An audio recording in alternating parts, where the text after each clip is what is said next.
I am hungry.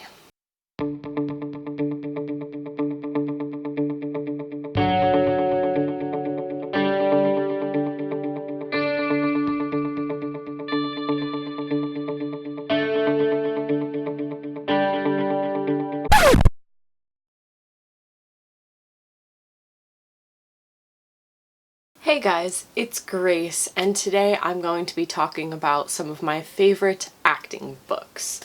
So I have a whole lovely pile of them right behind here, and I also have one or two more to talk about that I don't physically have with me, but we're just gonna jump right into it. First one that is on this pile is this book. It's called Style for Actors. I used this in my Acting 3 class. It's mostly about more older texts, so Shakespeare, so like anything written by Sophocles or Euripides, I think it is. I always get that and Eurydice mixed up, but those ones, like the Trojan Women and Oedipus and all that good stuff.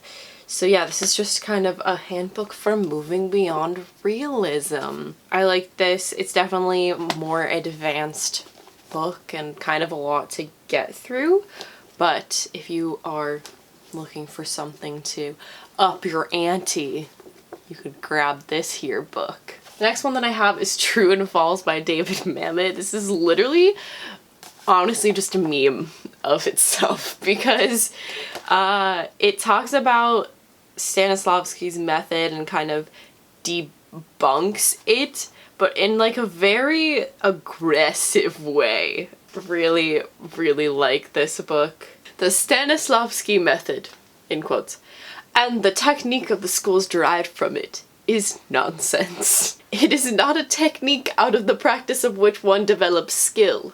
It is a cult.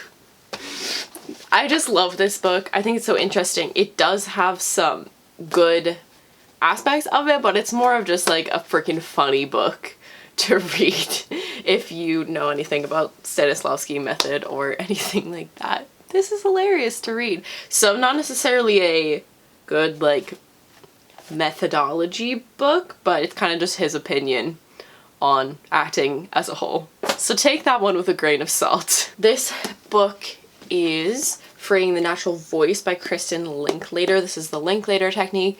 This is the technique that I learned in voice and diction. It's really a book about the process. So if you are not ready and willing to actually do the exercises in this book and consistently do them, probably shouldn't get this book. Yeah, it's a great journey. It helped me get out of my vocal fry a little bit, although I still go there sometimes.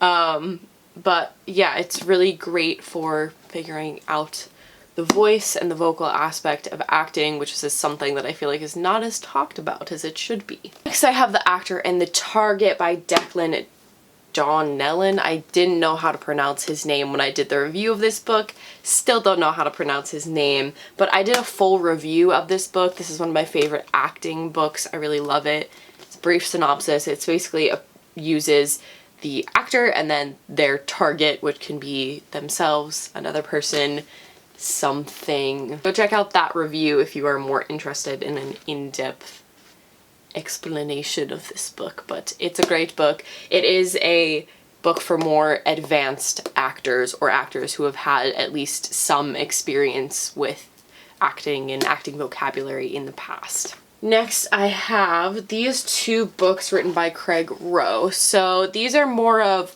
actor preparing to live somewhere, living in a city, but I think they're also really just great books for an actor to have in general.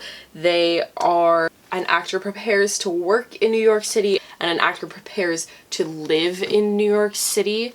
So yeah, they talk about the business of the business and all the places that you can buy cheap stuff like groceries and all that stuff for this one, and then just everything that you need for headshots and how things really work in the acting industry and what you should invest in and what you should not invest in. I love those books, especially as someone who will probably be moving to New York City if I don't get into the grad school that I'd like to go to, then that's my other option, and those books are a really great guide for me. They are a little bit outdated because they were written, I think, in like 2003 or something like that, but the principles of what he's talking about still applies to today, and I'm sure some of the like housing areas and restaurants and all that kind of stuff are still in existence. And then the last book I have, I don't actually physically have with me, so I will put a picture of it on the screen right here, but it is, I think it's called Acting Stanislavski.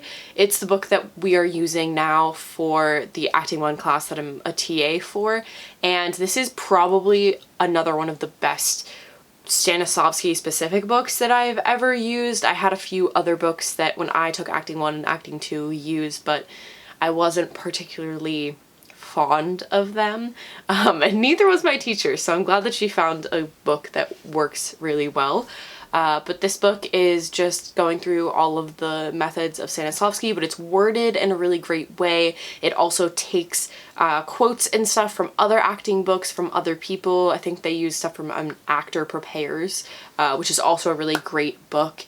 But yeah, this book just like encompasses everything that Stanislavski method is in a very concise and understandable way with really great examples. Yeah, so that is it. That is my list of all the plays that I really enjoy to read for actors. If you have any more that you guys would suggest, please comment them down below. I'm always looking for new reading suggestions to advance my acting ability and knowledge.